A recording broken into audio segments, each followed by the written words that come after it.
Is Coke with cane sugar a health win?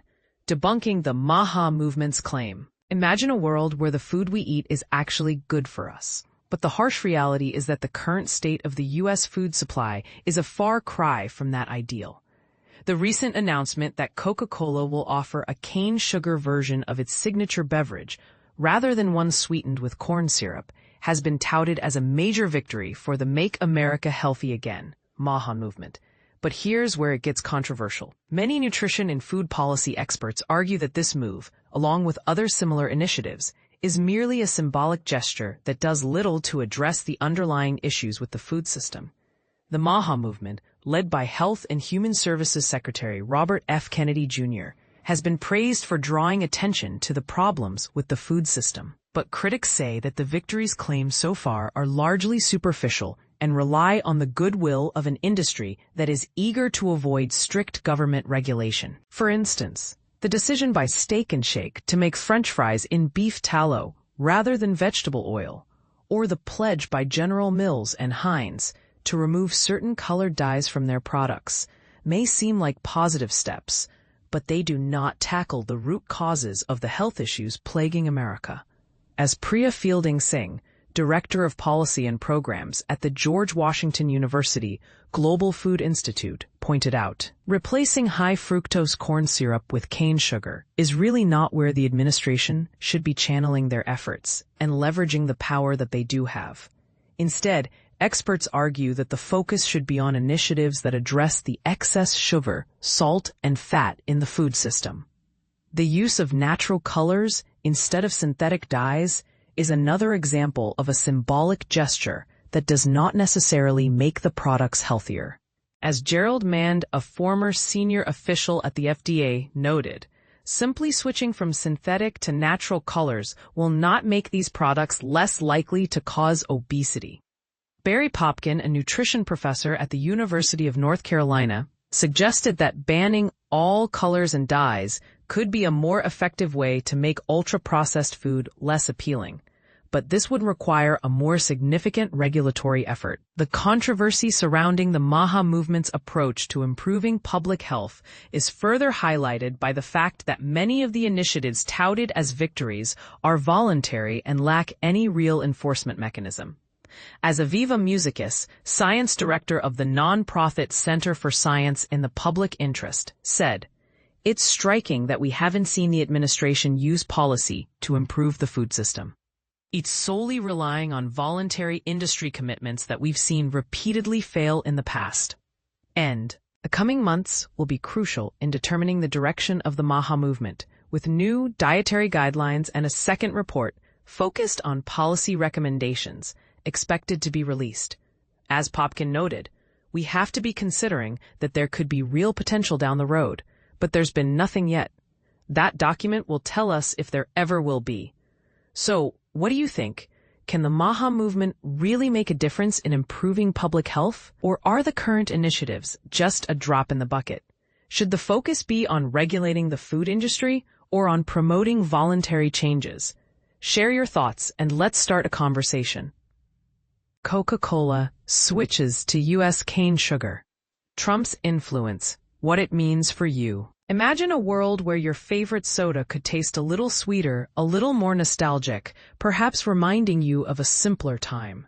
Coca-Cola is set to introduce a new version of its iconic drink, sweetened with U.S. cane sugar, a move that has stirred not just taste buds, but political pots as well.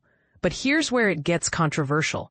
This decision aligns closely with President Trump's push for American-made products, sparking a fiery debate across industries. James Quincey, chairman and CEO of Coca-Cola, announced that this fall, the company will launch a new Coke product sweetened with domestically sourced cane sugar.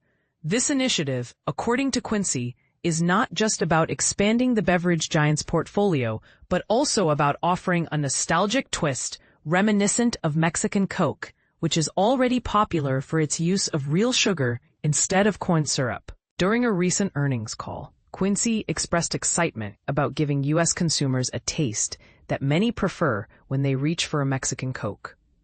The backstory to this change is quite intriguing. Just last week, President Trump revealed that he had discussions with Coca-Cola about switching to cane sugar, a move he enthusiastically supports. Trump, known for his fondness for Diet Coke, seems to have a personal stake in the soda's composition, though his preferences lean towards artificially sweetened varieties. This strategic shift by Coca-Cola could significantly impact the U.S. sugar industry and its global trade dynamics. The U.S. imposes high tariffs on imported sugar, which means that using domestic sugar could potentially reduce costs and support local industry, aligning perfectly with Trump's economic policies. However, this move has not been warmly received by everyone. The U.S. corn industry, which benefits from the use of high-fructose corn syrup in sodas, predicts negative repercussions, including job losses and a wider trade deficit. And this is the part most people miss. While the switch to cane sugar might seem like a healthier choice, experts like David M. Klurfeld from Indiana University argue that the health implications of consuming cane sugar versus high-fructose corn syrup are virtually identical. Both sweeteners contain similar amounts of fructose and glucose, and neither offers a significant health advantage over the other. The debate doesn't stop at health or economics. Environmental considerations and the sustainability of growing cane sugar versus producing corn syrup also come into play. Each has its own set of environmental impacts, from water usage to pesticide application, which could also influence consumer choices. As Coca-Cola prepares to roll out its new product, one has to wonder, will this change be a sweet deal for everyone involved, or will it leave a bitter taste in some mouths? What do you think about the switch to cane sugar? Is it a genuine attempt to improve product quality, or is it merely a strategic economic move? Let's discuss in the comments below. Is Coke with cane sugar healthier? HFCS versus Sucrose explained. The bitter truth about sugar. Is cane sugar really a healthier alternative to high-fructose corn syrup? Soft drink giant Coca-Cola recently announced the addition of a new Coke to its lineup in the U.S., sweetened with sucrose from cane sugar. This move comes after President Donald Trump posted on Truth Social that Coca-Cola had agreed to make the change, calling it a very good move, and stating that it's just better. But is it really? The new beverage option will give U.S. consumers a choice in sweetening agents, as Coca-Cola currently uses high-fructose corn syrup, HFCS, to sweeten its American offering of the signature soft drink. Consuming HFCS in excess has been linked to a host of health problems, including obesity, type 2 diabetes, non-alcoholic fatty liver disease, and metabolic syndrome.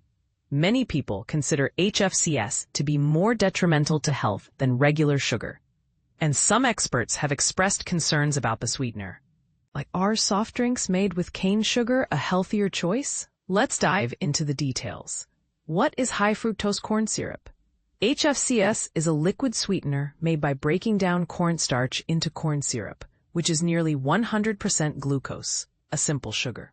An enzyme is then added to the corn syrup to convert some of its glucose into fructose, a simple sugar that occurs naturally in fruit. The most common forms of HFCS contain either 42 or 55% fructose, with the rest being glucose and water.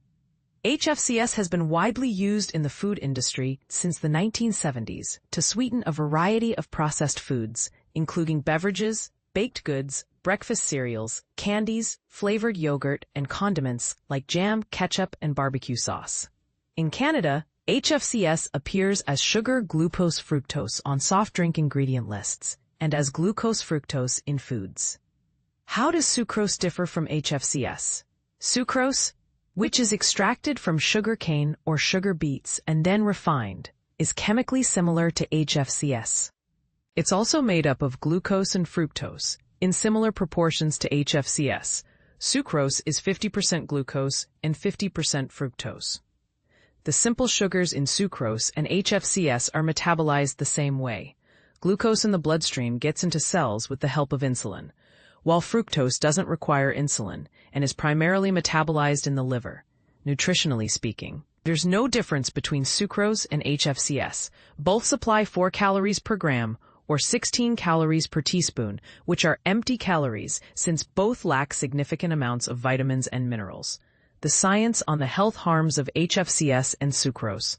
Numerous studies have investigated the health effects of consuming HFCS and sucrose. A 2009 U.S. study found that consuming beverages sweetened with pure fructose led to significant increases in visceral fat, which wraps around abdominal organs, compared to beverages sweetened with pure glucose. Another study published in 2015 found that consuming beverages with varying amounts of HFCS led to significant increases in uric acid, LDL cholesterol, and triglycerides, risk factors for cardiovascular disease. A 2021 study from the University of California, Davis compared the effects of drinking sucrose or HFCS sweetened beverages and found that both options led to significant increases in liver fat and reductions in insulin sensitivity. A 2022 review of randomized controlled trials concluded that there was no significant difference between sucrose and HFCS sweetened drinks when it came to changes in body weight, waist circumference, blood cholesterol, triglycerides, and blood pressure. However, the researchers noted that HFCS sweetened drinks were associated with an increased level of C-reactive protein, a marker of inflammation. The bottom line, whether soft drinks are sweetened with cane sugar or HFCS, they are still sugary drinks that we should limit or avoid consuming. A 2023 evidence review of 73 meta-analyses revealed that higher intakes of added sugars were linked to a significantly greater risk of 45 adverse health effects, including childhood obesity, increased body and liver fat, high blood pressure, coronary heart disease, and depression. The researchers recommended consuming no more than 25 grams of free sugars per day, which includes added sugars and those naturally present in foods like honey, maple syrup, and fruit juice. They also advised limiting consumption of sugar-sweetened beverages to less than 1 serving per week. Canadians consume an average of 67 grams of free sugars per day, nearly 17 teaspoons worth, with sugary drinks and desserts being the top 2 contributors. The truth is, one type of added sugar is not healthier than another. Our intake of all kinds needs to be reduced.